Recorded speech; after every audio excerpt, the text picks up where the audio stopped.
तो रिपोर्ट को देखिए।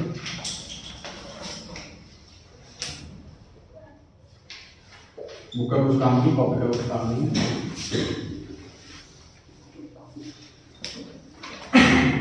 अभी तक सर हमने दो प्रॉफिट कैलकुलेट करने सीखे, एक ग्रॉस प्रॉफिट, एक net profit. Gross profit trading account पर आता है और यही profit PNL account credit side में जाता है। मतलब हमने गुड्स बेचकर जो पैसा कमाया, इस पैसे को हम यहाँ लिखेंगे, उससे हम अपने अदर खर्चे पूरे करेंगे, उसके बाद जो फाइनली बचा उसको नेट प्रॉफिट बोलेंगे।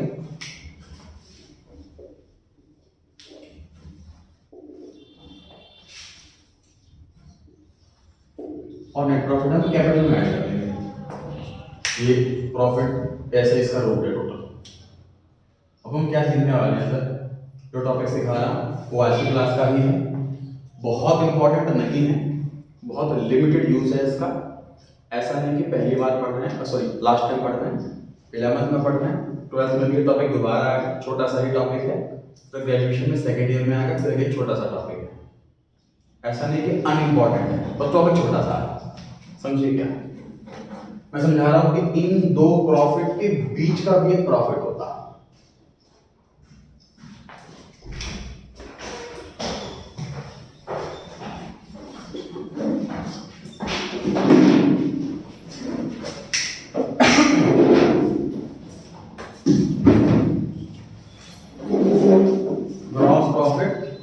और नेट प्रॉफिट के बीच का भी एक प्रॉफिट होता है जिसे ऑपरेटिंग प्रॉफिट बुलाते हैं। समझिए क्या समझिए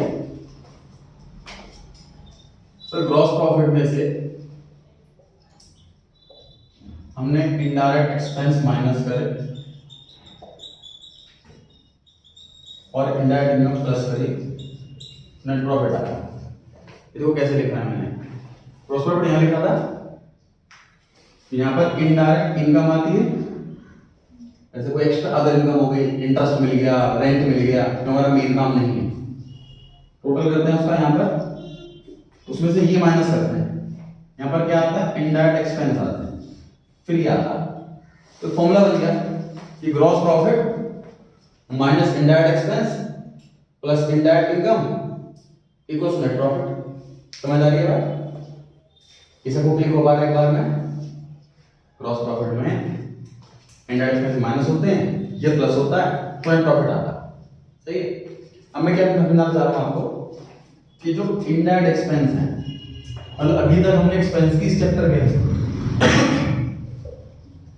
के अंदर हमने दो कैटेगरी सीखी है कि एक्सपेंस हमारे इस चैप्टर के हिसाब से दो टाइप के होते हैं, एक डायरेक्ट और एक इनडायरेक्ट। डायरेक्ट वो जब तक गुड्स रेडी टू सेल ना हो जाएं तब तक के सारे खर्चे डायरेक्ट खर्चे होते हैं और उसकी जगह है ट्रेडिंग अकाउंट डेबिट साइड। उसके अलावा बाकी सारे खर्चे, चाहे गुड्स से लिंक ना हो वो वाले खर्चे हों या गुड्स अवेलेबल फॉर सेल के बाद के खर्चे हो गुड्स वाले, वो सारे खर्चों को हम इनडायरेक्ट एक्सपेंस बुलाते हैं और उसकी सिर्फ एक जगह है पीएनएल अकाउंट डेबिट साइड। अभी तक हमने दो कैटेगरी सीखी, अब मैं आपको सिखा रहा हूं कि इनडायरेक्ट की फर्दर दो कैटेगरी है, ऑपरेटिंग और नॉन ऑपरेटिंग। ऑपरेटिंग जो बिजनेस को ऑपरेट करने के लिए जरूरी हैं, जो हर बिजनेस में हो रहे होंगे, नॉर्मल खर्चे हैं। नॉन ऑपरेटिंग जो हर बिजनेस में नहीं हो रहे, हमारा बैकलॉग है कि हमारे साथ हो रहे हैं, और नॉन रिकरिंग नेचर के उन खर्चों को नॉन ऑपरेटिंग एक्सपेंस कहते हैं। ठीक, तो अब हम क्या करने वाले हैं? हम ग्रॉस प्रॉफिट में से अभी तक हम क्या कर रहे थे? अभी तक इनडायरेक्ट एक्सपेंस माइनस कर रहे थे। मैं इसे लिखूं उसको operating expense, non operating expense plus indirect income, तो नेट प्रॉफिट आएगा। इसी फॉर्मूले को मैंने ऐसे लिखा है, मैंने इनडायरेक्ट एक्सपेंस को एक बार में दो बार लिखा है, स्प्लिट करके, ऑपरेटिंग वाला अलग, नॉन ऑपरेटिंग वाला अलग। ठीक, तो ये आ गया। और मैं कह रहा हूं कि ग्रॉस प्रॉफिट में सिर्फ ये वाला पोर्शन लो, gross profit minus operating expense, सिर्फ इतना।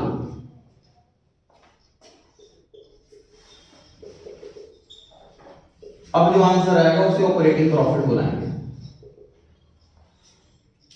बेसिकली देखो होता क्या है, ये कम काम आता है, ये बिजनेस एक्विजिशन में काम आता है। मान लीजिए मैं एक छोटी कंपनी, एक बड़ी कंपनी मुझे खरीदना चाहती है, प्रपोजल आया था, तो मैं तुरंत रिजेक्ट नहीं करूंगा। मुझे लगता है कि अच्छा ऑफर है, मुझे लगता है मेरी वैल्यू जितनी है उससे मुझे ज्यादा बड़ा ऑफर मिल रहा है, तो मैं क्यों ना चूज करूं, मैं क्यों एकदम रिजेक्ट करूं। तो मैं पता करूंगा कि यहाँ पे क्या ऑफर कर रहे हैं। तो वो कहेंगे कि आप मुझे बताओ आपके प्रॉफिट वगैरह कितने हुए हैं पिछले सालों के, उस हिसाब से आपकी वैल्यूएशन लगाएंगे बिजनेस की। तो मैंने प्रॉफिट कैलकुलेट करके बताया, सो मैं प्रॉफिट बताया 20 लाख का प्रॉफिट है, अब उसमें वो वैल्यूएशन लगा लें। वो कह रहे हैं 20 लाख के प्रॉफिट में तो आपको इंश्योरेंस क्लेम मिला था इस साल 3 लाख का, तो वो तो आपका मेन काम नहीं है, इसको हटाओ, 17 लाख का प्रॉफिट बैठा। तो मैं कहता हूँ सर इस बार मैंने आग लग गई थी गोदाम में, 4 लाख का लॉस हो गया था, वो भी मेरा मेन काम थोड़ा ना आग लगाना, उसको भी हटाओ लॉस को। फिर मेरा प्रॉफिट, तो मेरा ऑपरेटिंग प्रॉफिट देखना, उनका मतलब क्या है कि नेट प्रॉफिट फाइनल प्रॉफिट नहीं देखना, एक्चुअल प्रॉफिट नहीं देखना, हमें देखना ऑपरेटिंग प्रॉफिट। मतलब ऐसे ही खर्चे लो, ऐसे ही इनकम लो जो नॉर्मल है, जो बिजनेस को ऑपरेट करने के लिए जरूरी है, जो हर बिजनेस में हो रहे हैं। जो अब नॉर्मल है बाई चांस हो गए इस साल, उसको हटाओ, इग्नोर करो उसको, तब करेक्ट प्रॉफिट निकलेगा, तब करेक्ट वैल्यूएशन हो पाएगी बिजनेस की। ठीक है, तो हम ग्रॉस प्रॉफिट में से सिर्फ ऑपरेटिंग वाला जो बिजनेस को ऑपरेट करने के लिए जरूरी है, इलेक्ट्रिसिटी का बिल, पोस्टेज स्टैम्प, बिजली का बिल, जगह का रेंट, दो नॉर्मल वाले सब्जेक्ट सिर्फ वही माइनस करना है, उसके बाद जो आएगा उसे ऑपरेटिंग प्रॉफिट बोलेंगे। ठीक है जी, अभी तो कॉन्सेप्ट वाली बात, एग्जाम में कॉन्सेप्ट तो पूछता नहीं है, एग्जाम में न्यूमेरिकल क्वेश्चन आता है, तो हमारे माइंड में फॉर्मूले फिट हो जाने चाहिए। फॉर्मूला तो हमने सर माइंड में फिट कर लिया कि ग्रॉस प्रॉफिट में से ऑपरेटिंग एक्सपेंस माइनस करेंगे तो ऑपरेटिंग प्रॉफिट आएगा।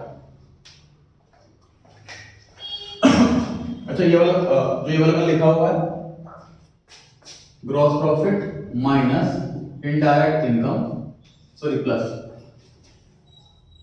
Minus indirect expense, net profit आता है। ये तो मैं पहले से ही पता, क्योंकि पी&एल अकाउंट में ऐसे ही होगा, gross profit plus indirect income minus indirect expense, net profit आ जाता है। और अभी भी हमने क्या सीखा, gross profit minus operating expense equals to operating profit, second formula सीखा भी अभी। ठीक, अच्छा मुझे ऑपरेटिंग प्रॉफिट पता है और नेट प्रॉफिट निकालना है, सोचो ऑपरेटिंग प्रॉफिट पता है, क्या प्लस माइनस करूं कि नेट प्रॉफिट आ जाए। देखो यहां से मुझे यहां पहुंचने के लिए 1 2 3 स्टेप बढ़ना है, ठीक है ना। अब मेरे पास ऑपरेटिंग प्रॉफिट गिवन है, तो मतलब एक स्टेप पहले हो चुका है ना, 2 स्टेप तो रह गए। Minus non operating expense plus indirect income. भाई जीपी से यहां पे आने के लिए 3 स्टेप हैं, एक स्टेप हो चुका है ऑपरेटिंग प्रॉफिट तक पहुंचने के लिए, समझ आ रही है बात। तो मैं इसको ऐसे लिखूंगा कि जीपी माइनस ऑपरेटिंग एक्सपेंस तो ऑपरेटिंग प्रॉफिट आता है, फिर minus non operating expense plus indirect income तो नेट प्रॉफिट आता है। अब क्वेश्चन होता है ये बताओ ये निकालना हो, ये बताओ ये निकालना हो, ये बताओ ये निकालना हो, क्वेश्चन कैसे भी आगे पीछे पूछा जा सकता है। हमारे माइंड में जो ये स्टेप्स हैं कि किसमें क्या प्लस होगा क्या आता है, ये चीज क्लियर होनी चाहिए बस। क्लियर है जी। फॉर एग्जांपल देखते हैं ऑपरेटिंग एक्सपेंस के 126 पेज पर आ गए हैं।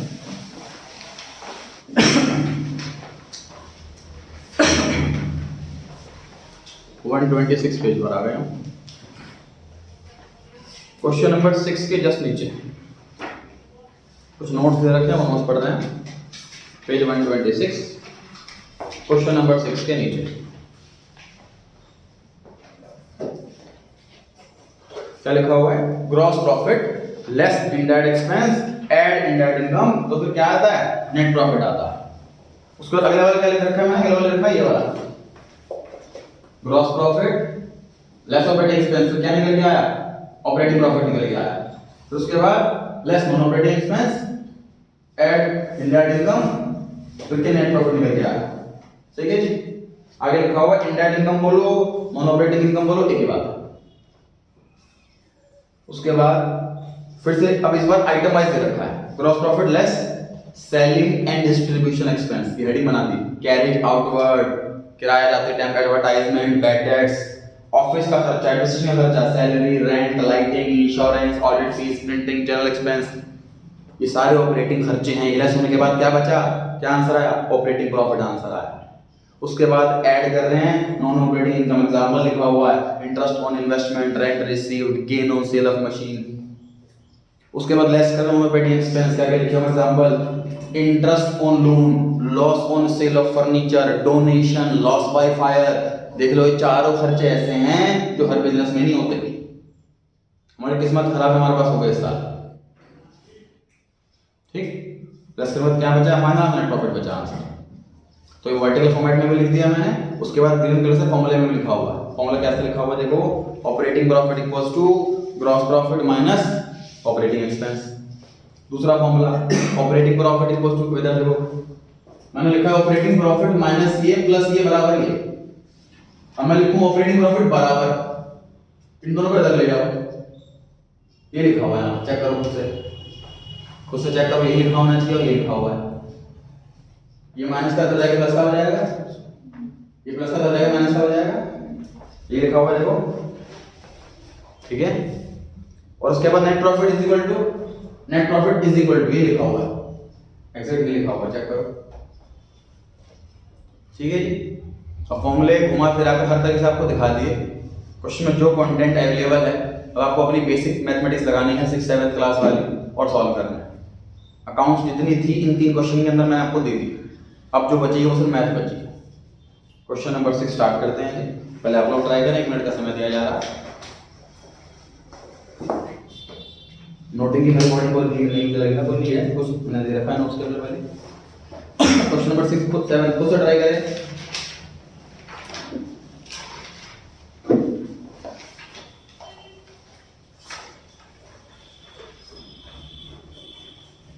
इसको नोट कर लेना एक बार, है इससे क्लिक कर जाएगा। इनडायरेक्ट की 2 कैटेगरी, ऑपरेटिंग और नॉन ऑपरेटिंग। तो क्योंकि ये नहीं है नोट्स के अंदर है, मैं इसको नोट कर लेना।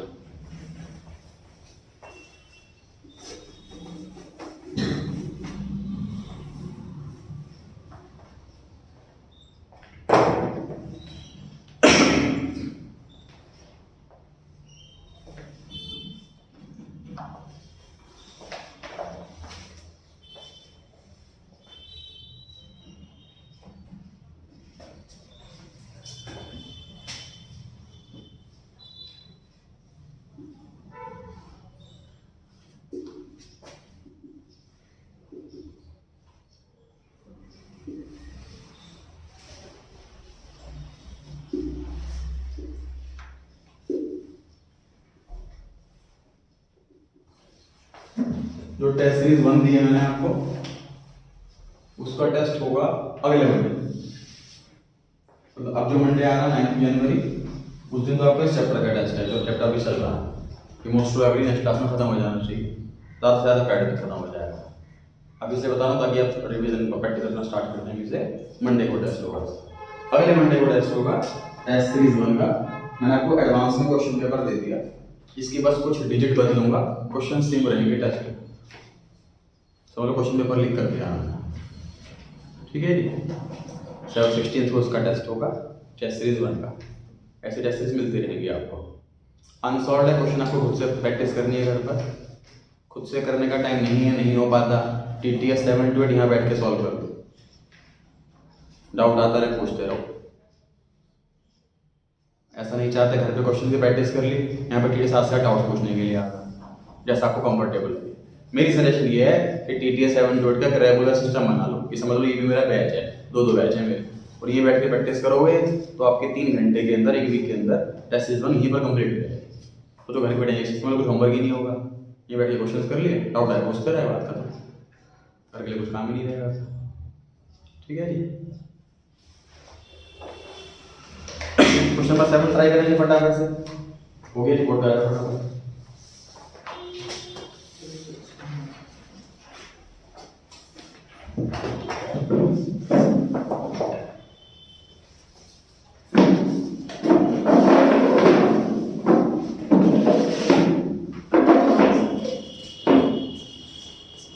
आंसर ठीक आ रहा है? ठीक।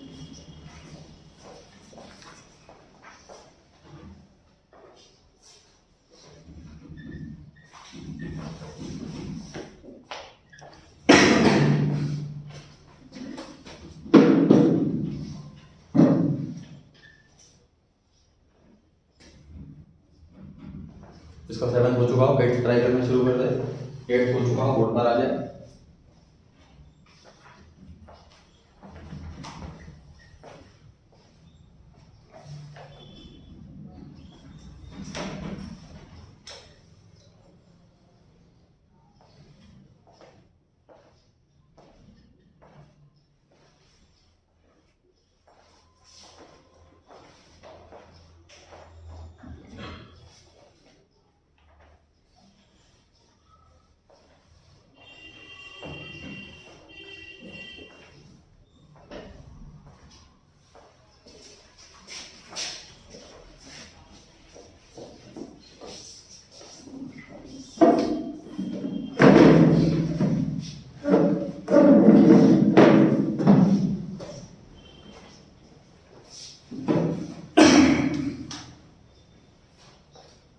फॉर्मूला ऊपर दे रखा था, फॉर्मूला पे बेस क्वेश्चन है, तीनों आइटम दे रखे थे।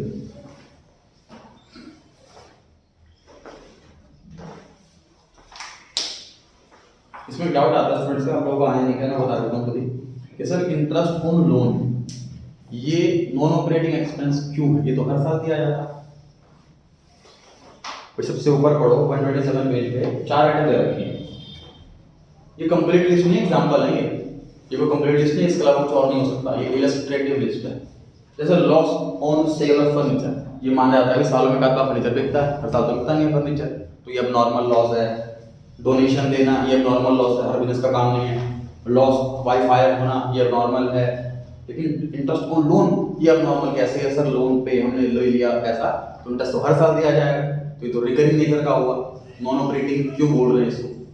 तो नॉन ऑपरेटिंग इसलिए बोल रहे हैं सर कि बिजनेस ने लोन लिया है, ये बिजनेस की कमी नहीं, ये कमी ओनर की कि उसके पास पैसा नहीं लगा। अब आप सोच के देखिए, मैं दुकान पे सामान बेच रहा हूँ और महंगा बेच रहा हूँ, कस्टमर बोले सर आप तो महंगा दे रहे हो, तो शॉप वाला तो पास कम का रह जाए। मैं कहता हूँ जी मैंने लोन लेके बिजनेस करा, मुझे ट्रस्ट भी देना होता, उसने लोन नहीं ले रखा इसलिए उसको ट्रस्ट देना नहीं पड़ता, इसलिए सस्ता सामान बेच रहा है, तो दुकान पर आकर से क्यों लेगा? मतलब ऐसा खर्चा नहीं है जो नॉर्मल खर्चा है जो मैं कस्टमर से चार्ज कर रहा हूँ, ये मेरी कमी है, मेरे पास पैसा नहीं लगाने के लिए, इससे लोन लेना पड़ा, बिजनेस का खर्चा नहीं है। ठीक है, इसे interest on loan non operating expense के अंदर कवर किया जाता है। क्वेश्चन इसका हो गया जी, आ जाइए। इसमें 4 आइटम दे रखी हैं, आपको पहचान खुद ही करनी है कि इनकम कौन सा, एक्सपेंस कौन सा, ऑपरेटिंग है एक्सपेंस कि नॉन ऑपरेटिंग एक्सपेंस, इनकम कौन सी है, आपको पहचान करनी होगी खुद से।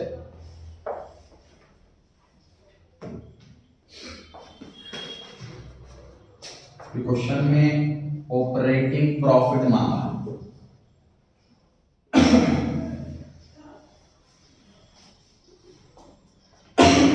ऑपरेटिंग प्रॉफिट का formula gross profit plus non operating expense minus non operating income, ये फॉर्मूला है। What is this?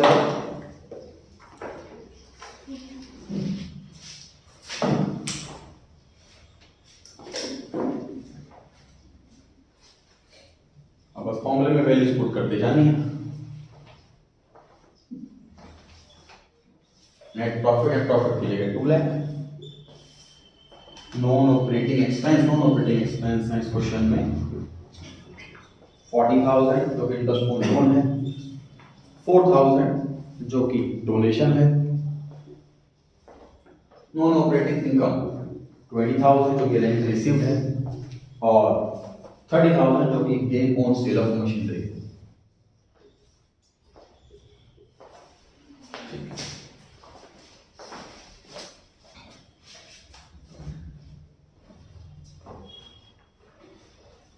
Question number 9 में सर तीनों के तीनों प्रॉफिट मांगे,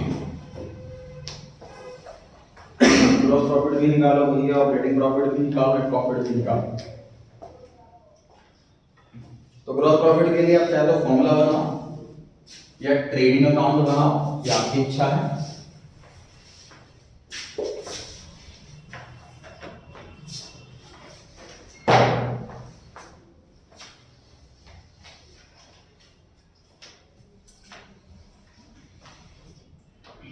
opening stock, trading account debit side, net sales.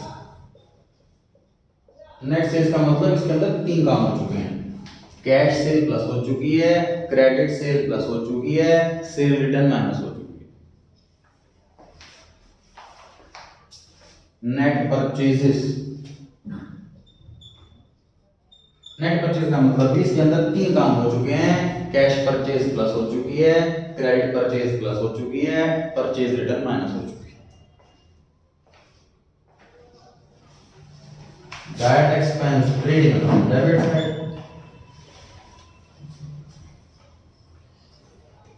Administration expense तो PNL में आते हैं, सेलिंग एंड डिस्ट्रीब्यूशन एक्सपेंस तो पीएनएल में आते हैं, लॉस ड्यू टू फायर तो पीएनएल में आता है, क्लोजिंग स्टॉक।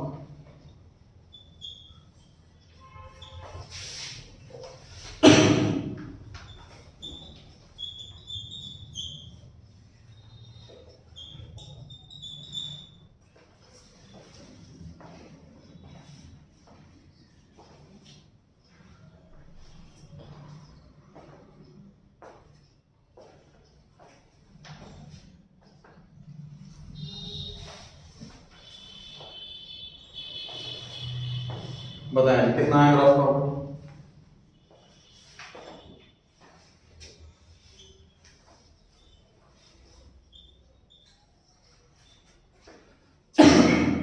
ट्रेडिंग अकाउंट बनाकर करोगे फॉर्मूले से करो, जैसा आपको कंफर्टेबल है, जो आपको इजी लगे तरीका, जो आपका माइंड जल्दी क्लिक करता हो, इसमें एक्यूरेसी का लेवल ज़्यादा है।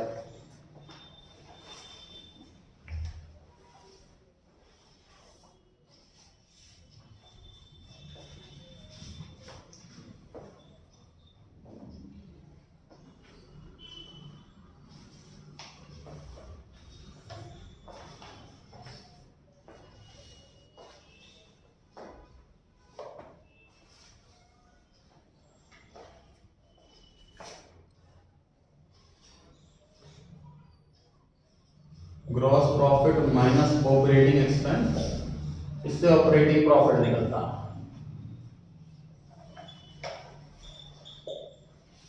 ऑपरेटिंग एक्सपेंस कौन कौन से?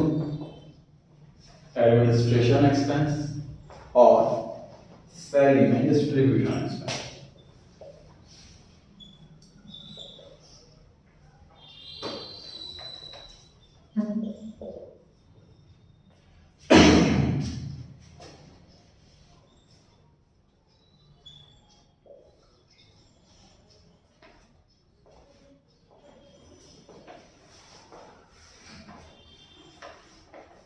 अब आइटम कोई भी नहीं है, ऑपरेटिंग है क्या नहीं है, तो ये आपको थोड़ा सा एफर्ट लगाना पड़ेगा कि भाई मायना पड़ेगा इसके अंदर। या सेलिंग का खर्चा है, मैं एडवर्टाइजमेंट कर रहा हूँ तो ऑपरेटिंग खर्चा है, पहले एडवर्टाइजमेंट करेगा सामान बेचने के लिए, ऑपरेटिंग खर्चा होगा।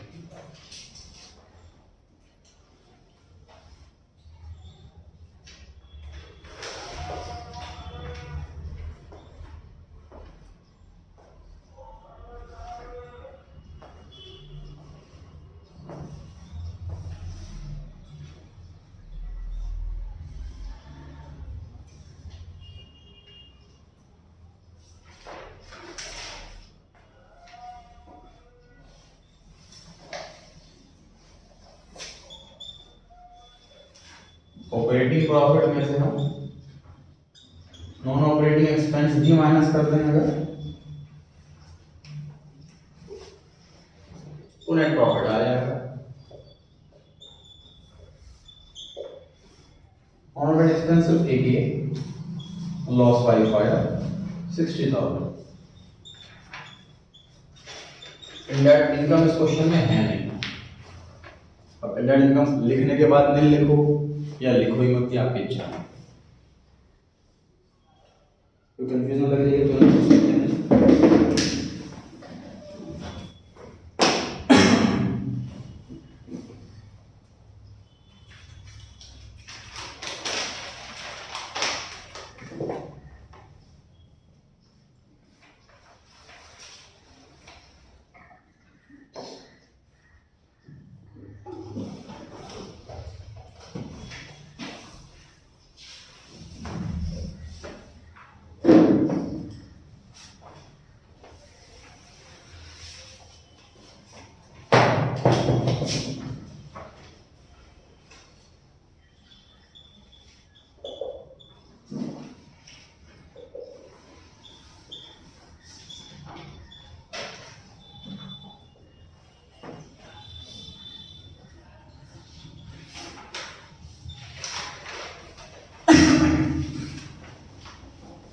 चैप्टर 2 में पढ़ चुके हैं इस चीज को। ये टॉपिक रिपीट है इस चैप्टर के अंदर। रिपीट क्यों है? क्योंकि ट्रायल बैलेंस के अंदर हमें सारी आइटम की लिस्ट दे रखी होती है, तो ये हमें पता होना चाहिए जो एक्सपेंस है वो ट्रेडिंग पी&एल में जाएगा, जो एसेट है वो बैलेंस शीट में जाएगा। इस पर्पज से ये टॉपिक सेकंड चैप्टर वाला ही है, कुछ नया टॉपिक नहीं है, बस रिपीट। एक्सपेंडिचर के दो टाइप, कैपिटल और रेवेन्यू। कैपिटल वर्ड अगर अकेला है तो समझ जाओ ओनर ने जो पैसा लगाया। कैपिटल वर्ड के बराबर में अगर एक्सपेंडिचर भी लिखा हो तो इन दो वर्ड का एक मतलब है एसेट। रेवेन्यू वर्ड अगर अकेला है तो समझ जाओ इनकम है। रेवेन्यू वर्ड के बगल में अगर एक्सपेंडिचर लिखा हो तो इन दो वर्ड का एक मतलब है एक्सपेंस। उसकी भी दो कैटेगरी, नॉर्मल एक्सपेंस जैसे सैलरी पे करना, रेंट पे करना, और एक डेफर्ड रेवेन्यू एक्सपेंस जो लॉन्ग टर्म एक्सपेंस है, जो हमने ऐसा खर्चा करा है जो हमें लग रहा है लॉन्ग टर्म तक बेनिफिट देगा, बट वो एसेट नहीं। जैसे हैवी एडवर्टाइजमेंट कराना नए प्रोडक्ट लॉन्च पर, तो उसके बेस पर सेल हमारे पास कई साल तक होगी, लेकिन खर्चा पहले साल है, तो डेफर करना पड़ता है इसको, क्योंकि हम इसी साल सारा खर्चा अगर डाल देंगे तो प्रॉफिट खत्म हो जाएगा, प्रॉफिट बुकिंग खत्म हो जाएगी, मतलब लोगों देखेंगे प्रॉफिट ही नहीं हो रहा कंपनी में, मार्केट वैल्यू डाउन हो जाएगी। इसलिए page 133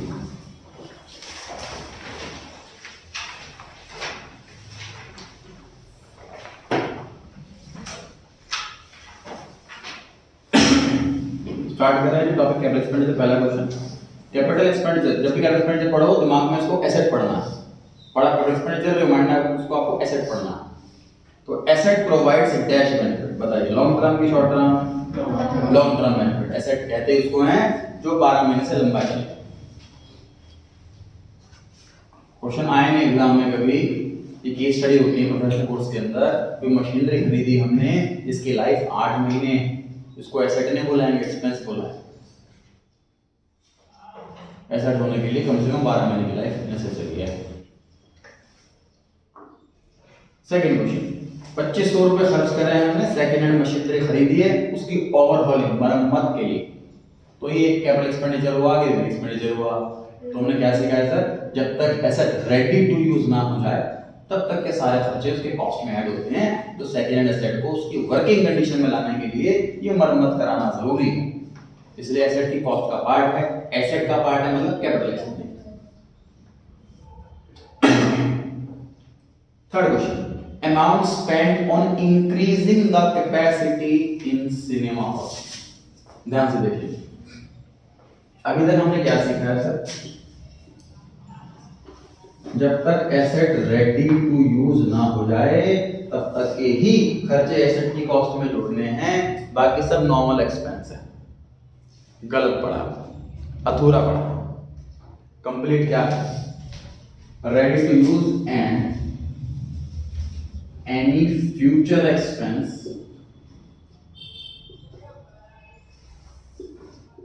which increase original capacity, जो एसेट की ओरिजिनल कैपेसिटी बढ़ाते हैं। एग्जांपल समझते हैं सर,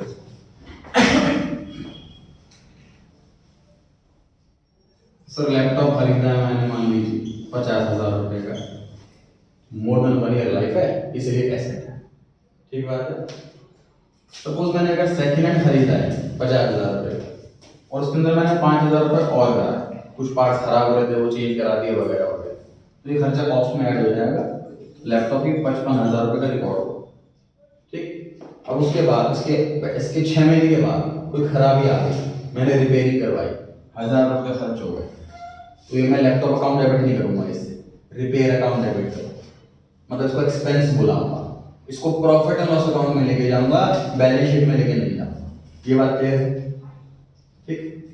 उसके और 6 महीने बाद इसका कोई चीज कोई पार्ट खराब हो गया था, रिपेयरिंग कराने के लिए गया मैं, तो उन्होंने बोला सर इसकी जगह पे ज्यादा कैपेसिटी का पार्ट लगा सकते हो। फॉर एग्जांपल इसमें 4 GB की रैम थी, वो खराब हो गई, मैं रिपेयरिंग के लिए लेकर गया, उन्होंने कहा खराब हो गई नहीं डलेगी, तो मैं कहता हूँ भाई 4 की जगह 16 GB की रैम डाल, 8 GB की रैम डाल, ठीक। तो अब उसने डाल दिया 8 GB की रैम और मेरे से 3000 रुपये लिए। अगर मैं 4 GB की रैम डलवाता जो पहले थी तो उससे वो 1500 रुपये लेता। मैंने डबल डलवाई है कैपेसिटी की रैम, उसमें डबल पैसे लिए। अब मैं क्या करूंगा, इस 3000 रुपये को स्प्लिट करूंगा। 1500 रुपये एक्सपेंस है, रिपेयर अकाउंट डेबिट, 1500 रुपये एसेट है, लैपटॉप अकाउंट है, क्योंकि ओरिजिनल कैपेसिटी बढ़ गई। पहले वाला लैपटॉप 4 GB रैम का था, 8 GB रैम का हो गया। इससे अब उसकी वैल्यू बढ़ गई ना। सोचो हम लैपटॉप बेचूंगा तो महंगा बिकेगा, क्योंकि अब रैम 4 के जगह 8 GB। ठीक है, तो ओरिजिनल कैपेसिटी बढ़ा दे, ऐसा कुछ खर्चा हो फ्यूचर वाला तो एसेट की कॉस्ट का पार्ट में जाता है। दूसरा एग्जांपल, सर मैंने कोई बिल्डिंग खरीदी है, 2 फ्लोर बनी हुई, उसमें मैं बार-बार रिपेयर करवा रहा हूँ, वाइट वॉश करवा रहा हूँ, सब रिमेनिंग एक्सपेंस है, लेकिन मैंने सब फ्लोर डलवा दिया। अब ओरिजिनल कैपेसिटी बढ़ गई, एरिया बढ़ गया, यूसेज एरिया बढ़ गया, तो अब एसेट बनेगी। बिल्डिंग अकाउंट डेबिट करूंगा तो सबसे थर्ड फ्लोर का खर्चा होगा। मशीन में कोई पार्ट था, कोई इंजन था, उसकी कैपेसिटी सपोज 100 पॉइंट्स थी, वो खराब हो गया, हमने 200 पॉइंट्स की कैपेसिटी का इंजन लगवा दिया, तो एसेट की कॉस्ट का पार्ट है। ठीक है, तो जो ओरिजिनल कैपेसिटी को बढ़ा दे, ऐसा कोई फ्यूचर एक्सपेंस हो तो वो भी कॉस्ट का पार्ट है, और यूज से पहले का खर्चा तो कॉस्ट का पार्ट है ही। क्लियर हो गई बात? तो ये थर्ड क्वेश्चन क्या कह रहा है कि सिनेमा हॉल में हमने ऐसे कुछ इंटीरियर में चेंजेस करे हैं कि अब 300 की जगह 350 लोग बैठ सकते हैं। हमने सीटिंग कैपेसिटी बढ़ा दी, तो ये तो हमारी ओरिजिनल कैपेसिटी बढ़ गई स्टार्टिंग से, तो ये कैपिटल एक्सपेंडिचर हुआ, एसेट का पार्ट, एक्सपेंस नहीं हुआ मतलब। फोर्थ क्वेश्चन, 30,000 रुपये खर्च कर रहे हैं सर, ट्रैवलिंग का खर्चा है, डायरेक्टर गया है फॉरेन ट्रिप पे। क्यों गया फॉरेन ट्रिप पे? एसेट खरीद के ला रहा हो, कोई एसेट चाहिए सर उसको, वो इंडिया में मिल नहीं रही है, वो टेक्नोलॉजी इंडिया में है नहीं, उसको पता लगा फॉरेन में वो टेक्नोलॉजी है, तो डायरेक्टर गया फॉरेन के अंदर वो मशीन ढूंढने के लिए, सर्वे करने के लिए। तो सर मशीन के खरीदने से पहले का खर्चा हुआ, वो उससे खर्चा रिलेटेड खर्चा है, तो सोचो वो एरोप्लेन की टिकट के पैसे भी मशीन अकाउंट डेबिट होगा। उसके होटल में रह रहा है वो 3 दिन के लिए, तो उसका खर्चा भी होटल एक्सपेंस नहीं, मशीन अकाउंट डेबिट होगा। वो सारा खर्चा मशीन से रिलेटेड, उससे खरीदने के लिए खर्चा हो रहा है, ये सारा का सारा कैपिटल एक्सपेंडिचर हो गया, मशीन का मतलब एसेट हो गया। Fifth question, which of the following expense will not be included in the acquisition of plant? acquisition का मतलब लिखा है ब्रैकेट में परचेज करना। एक्वायर की प्रॉपर हिंदी होती है पाना। एक्वायर मैंने आपको पा लिया, मैंने आपको एक्वायर कर लिया, एक बड़ी कंपनी को एक्वायर कर लिया, कब्जा करना, लेकिन इसका मीनिंग यहाँ पे जो निकलता है परचेज निकलता। कौन सा खर्चा नहीं जोड़े, बताइए कौन सा खर्चा नहीं जोड़े? इस बार पूछा है जो कैपिटल एक्सपेंडिचर नहीं है वो ढूंढ के बताओ, कौन सा लग रहा है? सी ऑप्शन सर, ये तो हर साल का खर्चा है, एनुअल मेंटेनेंस चार्जेस। रिपेयर वाले को हमने हर साल पैसे देंगे, तो खराबी है तो ये ठीक करनी ही, ये सेट के यूज के बाद का खर्चा। Expenses incurred of 20,000 for the trial run of newly installed machinery. Sir machine को इंस्टॉल करने के बाद तुरंत प्रोडक्शन चालू नहीं कर देते, उसमें हम ट्रायल रन करते हैं। ट्रायल रन मतलब हमने कुछ सैंपल के लिए रॉ मटेरियल डाला सस्ता, कि देखें गुड्स कैसे निकल के आ रहे हैं, सही निकल रहे हैं, कोई खराबी तो नहीं है, बीच में कभी कहीं ऑयलिंग लग गई, कुछ लग गया, यानी कोई फॉल्ट है, कोई दिक्कत है, वो चेक करें, क्रॉस चेक करना। उस ट्रायल रन में खर्चा हो रहा है एक बार, तो एसेट को यूज करने से पहले का खर्चा, ये भी कैपिटल एक्सपेंडिचर है, एसेट के अकाउंट में भी डेबिट होगा।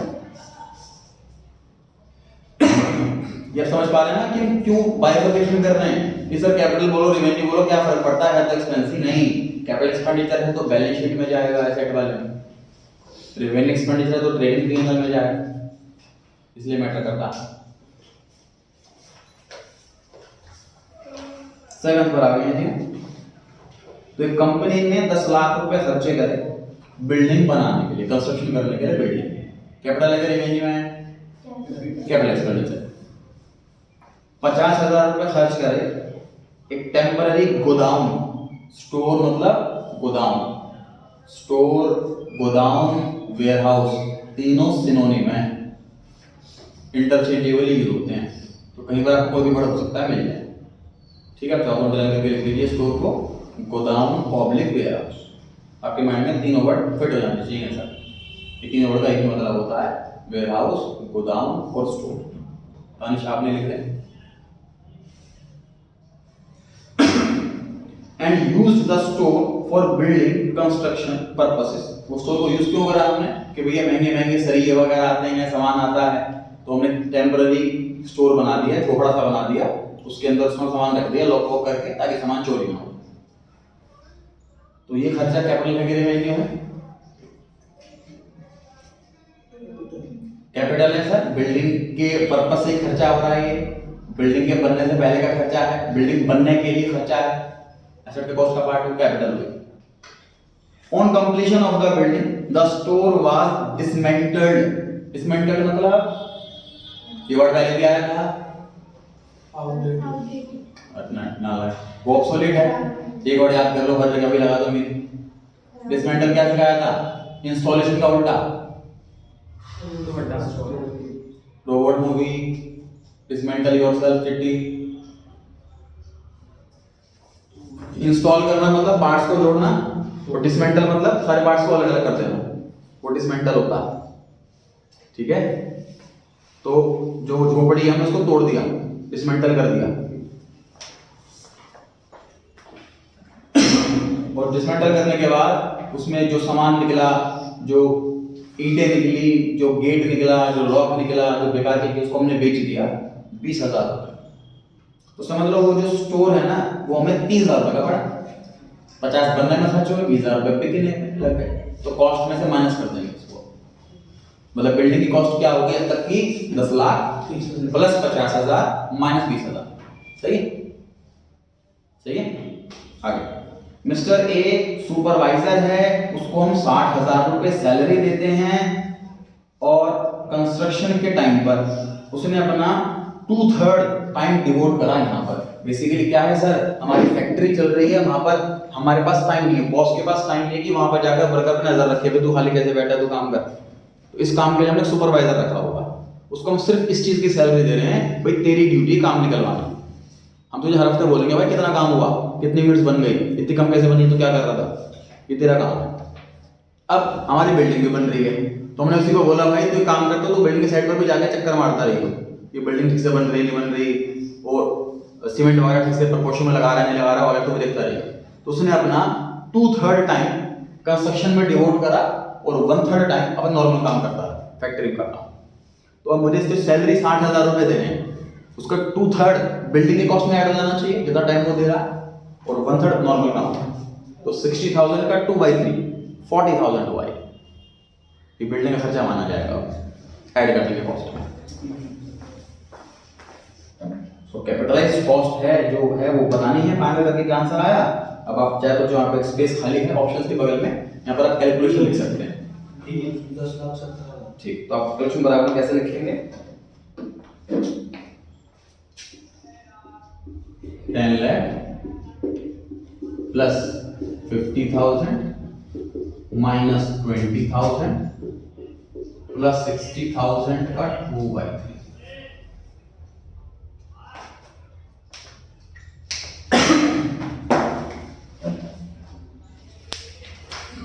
इस चैप्टर के टेस्ट में सारे क्वेश्चन हैं, ये छोटे बड़े, theory, MCQ, true false, reserve lines. और एक क्वेश्चन इस टेस्ट में ऐसा भी है जिसमें आपको ट्रायल बैलेंस दिया जाएगा और आपको ट्रेडिंग पीएनएल बैलेंस शीट सब कुछ बनाना। ट्रेडिंग का ग्रॉस प्रॉफिट पीएनएल में जाएगा, पीएनएल से ग्रॉस प्रॉफिट बैलेंस शीट में कैपिटल में ऐड होगा, और बैलेंस शीट की दोनों साइड इक्वल आनी चाहिए। ये भी क्वेश्चन टेस्ट में है जो मंडे को टेस्ट है 9 तारीख। चलिए डेट क्वेश्चन पर आ गए हैं। गेट ने परचेज करी पुरानी बिल्डिंग 50 लाख रुपए की, उसके बाद इसको डिमोलिश करी, तोड़ दी, पुरानी बिल्डिंग को तोड़ दिया क्योंकि इसको वहां पर मॉल बनाना। डिमोलिश करने में खर्च आया 1 लाख रुपए का। तो बताइए मॉल की कॉस्ट का पार्ट है कि नहीं है? क्योंकि मॉल बनाने के लिए जरूरी है पुरानी बिल्डिंग तोड़ना। तो अभी तक के हिसाब से मॉल की जो कॉस्ट आई है 51 लाख हो गई है, 50 लाख खरीदने की, 1 लाख डिसमेंटल करने की। कंस्ट्रक्शन कॉस्ट वाज 35, मॉल बनाना 35 लाख का खर्चा, ये भी जुड़ जाएगा कॉस्ट के अंदर। ठीक है। He inaugurated it and the inauguration cost was 50,000।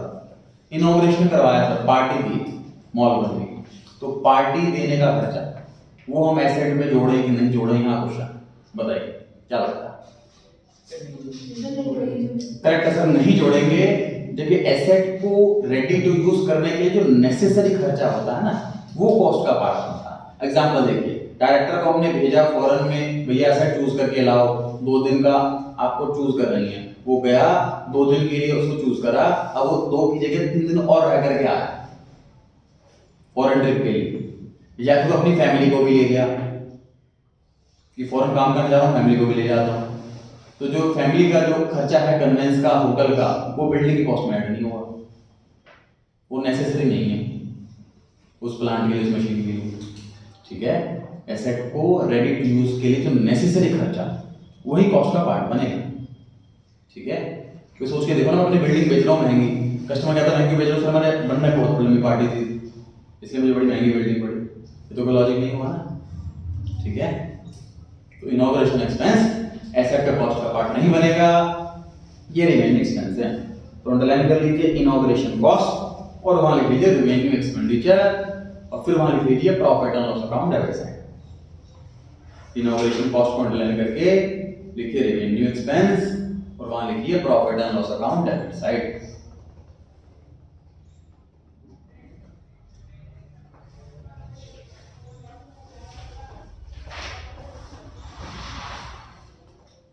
तो अब आगे कैलकुलेशन इसकी नोट कर लीजिए आंसर के लिए।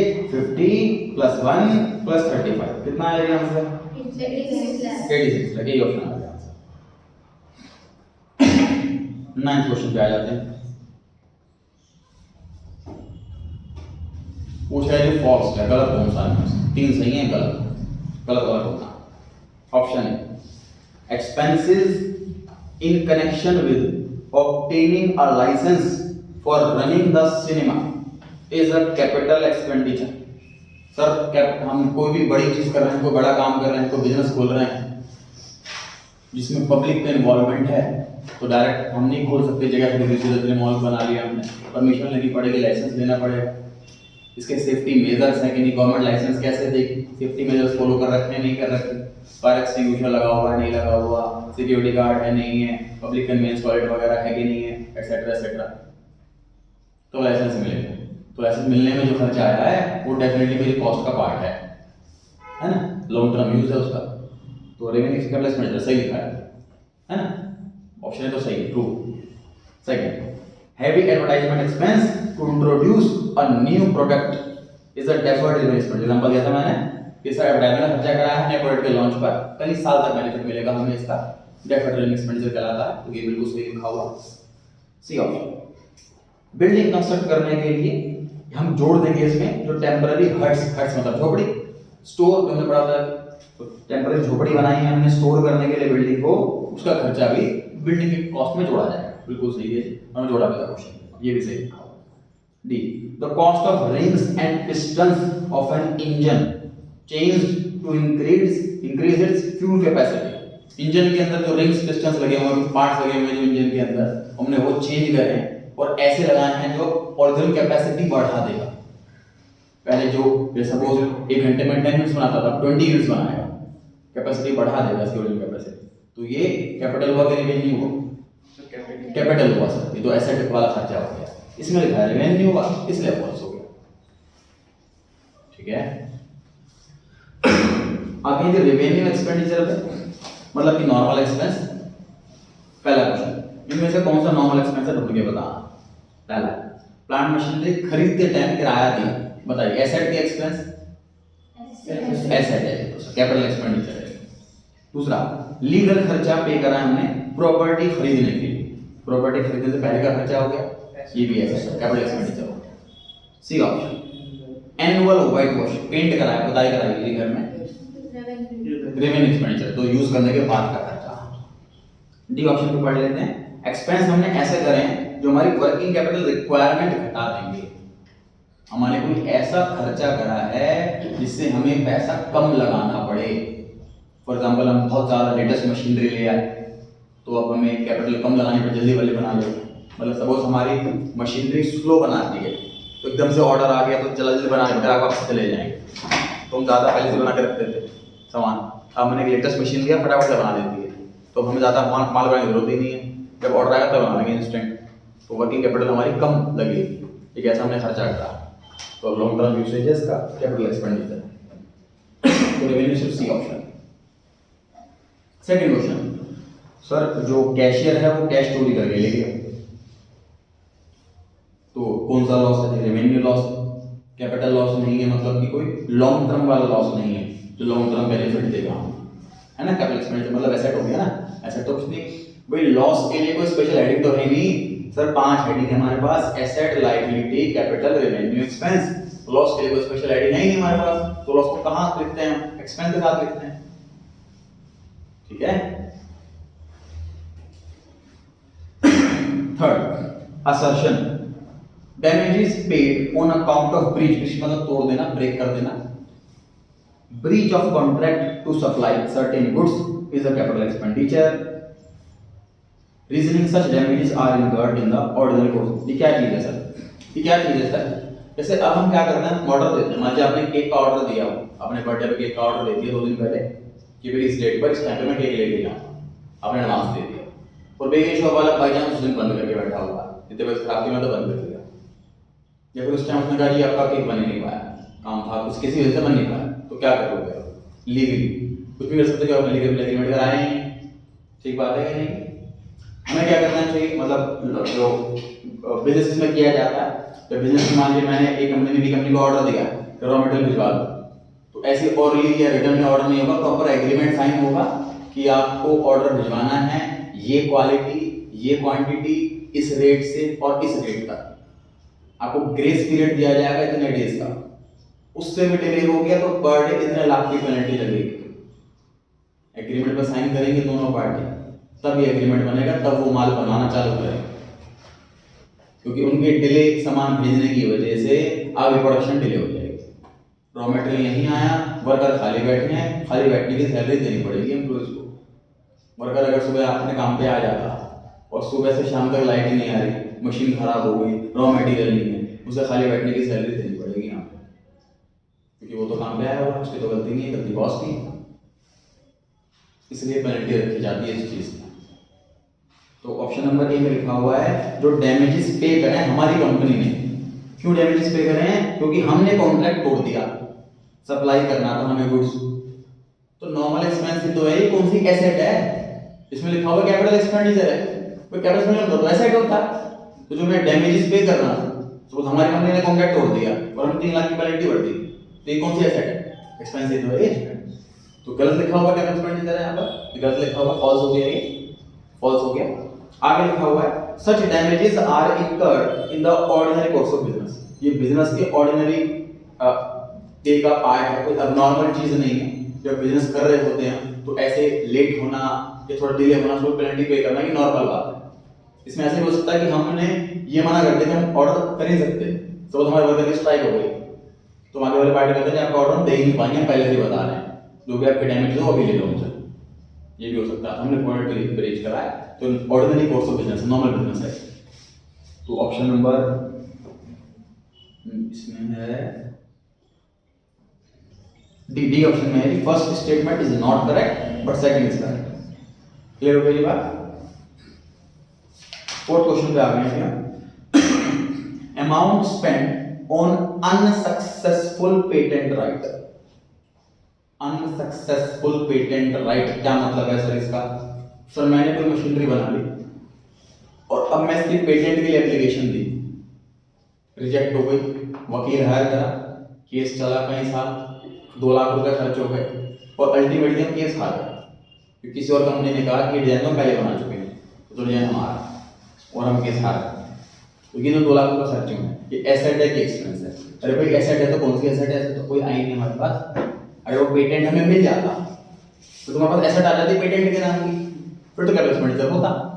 जब अनसक्सेसफुल है, पेटेंट मिला ही नहीं, फिर तो एक्सपेंस एक्सपेंस है, लॉस ही लॉस है। तो ये रेवेन्यू एक्सपेंडिचर हुआ, नॉर्मल एक्सपेंस हुआ, लॉस हुआ। तो ये ऑप्शन नंबर ए आंसर आ गया। ठीक है, फिफ्थ क्वेश्चन पे आ गए। A truck was purchased and after some time the name of the company was painted on it for advertisement. तो यूज करने के बाद क्या खर्चा है? रेवेन्यू एक्सपेंडिचर है सर, इससे कोई ट्रक महंगा नहीं हो जाएगा। सिक्स्थ क्वेश्चन, एक नई मशीन खरीदी हमने दिल्ली में, और वो दिल्ली से जयपुर हमने शिफ्ट करी और मशीन रास्ते में खराब हो गई और रिपेयर करवाना पड़ गया 20,000 रुपए का। तो रिपेयर का खर्चा एसेट की कॉस्ट का पार्ट है या और नॉर्मल एक्सपेंस है? सर अब इसमें क्या लगता है बच्चों को कि सर यूज से पहले का खर्चा है तो एसेट होना चाहिए? नहीं, यूज से पहले का नेसेसरी खर्चा एसेट होगा, सारे खर्चे एसेट नहीं होंगे। ठीक है, ये तो हमारी मिस्टेक है कि हमने लापरवाही से लेकर गए उसको, इसलिए एक्सीडेंट हो गया उसका। ठीक है, revenue expense, normal expense. Second question, revenue expenditure गलती से हमने कैपिटल एक्सपेंडिचर ट्रीट कर लिया। अब तक इसको मैं कैसे पढ़ता हूं? मैंने गलती से एक्सपेंस को एसेट रिकॉर्ड कर लिया। क्वेश्चन कैसे पढ़ रहा हूं, समझ आ रही है बात? मतलब मैंने एक्सपेंस को एक्सपेंस लिखा ही नहीं। ठीक, तो मुझे बताओ प्रॉफिट इस गलती की वजह से बढ़ जाएगा कि कम हो जाएगा? बढ़ जाएगा। प्रॉफिट बढ़ जाएगा, मैंने एक्सपेंस लिखा ही नहीं। एक्चुअल में एक्सपेंस था ही, और मैं उसका एक्सपेंस लिखा ही नहीं, एसेट लिख दिया, तो इसकी वजह से प्रॉफिट बढ़ जाएगा ना, एक्सपेंस गायब हो गया है। ठीक है, वो एक्सपेंस घटाता है प्रॉफिट को, और एक्सपेंस गायब हो जाए तो प्रॉफिट घटाने वाला खत्म हो गया, प्रॉफिट बढ़ेगा ना। तो प्रॉफिट जो बढ़ेगा वो वाला ऑप्शन चूज करेंगे हम। तो ऑप्शन नंबर ए या बी में से कोई आंसर है। ठीक, अब हमने एक्सपेंस को एसेट लिख दिया, तो हमने गलती से एसेट ज्यादा लिख दी, फालतू एसेट लिख दिया हमने, तो एसेट बढ़ जाएगी इस वजह से। तो ऑप्शन नंबर बी हो गया फिर आंसर, कि प्रॉफिट भी बढ़ जाएगा और एसेट भी बढ़ जाएगी। अच्छा, क्वेश्चन नंबर 7 पे ध्यान रखना, एग्जाम में ऐसे पूछा हो, the rectification of this error will, फिर उल्टा आंसर हो जाएगा। अभी जो बी ऑप्शन आंसर आ रहा है वो क्यों आंसर आ रहा है कि ड्यू टू दिस एरर, ये हुआ, हमने एक्सपेंस को एसेट लिख दिया, इस एरर की वजह से प्रॉफिट बढ़ गया, एसेट बढ़ गया। तो क्वेश्चन पूछ ले आगे to rectification of this error, तो फिर उल्टा हो जाएगा, ये प्रॉफिट एक्सपेंस को हम लिख देंगे, प्रॉफिट घट जाएगा, एसेट को हटा देंगे, एसेट कम हो जाएगा। 8th question, renewal fee for patent. Renewal fees sir हर साल खर्चा होगा, एनुअल एक्सपेंस है, एसेट कैसे हो सकती है? Normal expense. दिवाली का एडवांस दिया है हमने अपने एम्प्लॉइज को, सर दिवाली का एडवांस दिया है हमने, एडवांस दिया है, ये अगले महीने एडजस्ट हो जाएगी, प्रीपेड सैलरी है तो। ठीक है, एक्सपेंस नहीं, ऑप्शन नंबर डी, ये एक्सपेंडिचर है ही नहीं, एक्सपेंस ये है ही नहीं। ठीक है, दिवाली बोनस लिखा वहां पर देखो, अगर वहां पर दिवाली बोनस लिखा होता, बोनस, तो फिर बी ऑप्शन आंसर आता, रेवेन्यू एक्सपेंडिचर। मतलब अपने एम्प्लॉय को ये बोला कि दिवाली है तो ये बोनस पकड़ो, आपके 10,000 रुपए सैलरी है, 5,000 रुपए एक्स्ट्रा, 2,000 रुपए एक्स्ट्रा लो, तो नॉर्मल खर्चा हो जाता है हमारा। हमने एम्प्लॉय को ये बोला है कि भाई 10,000 रुपए आपकी सैलरी है वो तो लो इस महीने की। अच्छा, दिवाली आपका सबसे ज्यादा हो सकता है, नेक्स्ट मंथ की 5,000 आपको एडवांस दे दें, ये करा हमने, एडवांस सैलरी दी, वो खर्चा नहीं हुआ हमारा। ठीक है, एग्जाम में बोनस दिया हो तो एक्सपेंस लिख के आना है। 10th, dismantling and demolition charge is, मतलब एसेट को तोड़ना, डिसमेंटल करना, ये नॉर्मल एक्सपेंस हो क्योंकि एसेट क्रिएट नहीं हुई। हाँ, क्वेश्चन ऐसी इंफॉर्मेशन हो, उसको डिसमेंटल करने के बाद हम कोई एसेट बनाएंगे इसकी जगह पर, फिर तो कैपिटल एक्सपेंडिचर है। और तो इतना बोला हमने, किसी चीज को तोड़ा, किसी चीज को हटाया, हमने डिसमेंटल करा, उसका खर्चा बताओ, उसको बोलेंगे नॉर्मल एक्सपेंस है। तब तुम्हारे पास कोई इंफॉर्मेशन ऐसी नहीं आ रही कि इससे कोई एसेट क्रिएट हो रही, तब तक इसको रेवेन्यू एक्सपेंस बोलेंगे। एसेट की इंफॉर्मेशन होगी, फिर एसेट का खर्चा बन जाएगा, कैपिटल एक्सपेंडिचर बन जाएगा। क्लियर होगी जी बात? चलिए यहाँ तक करते हैं, जितना कराया उसको रिवाइज करके नेक्स्ट क्लास में कंप्लीट हो जाएगा।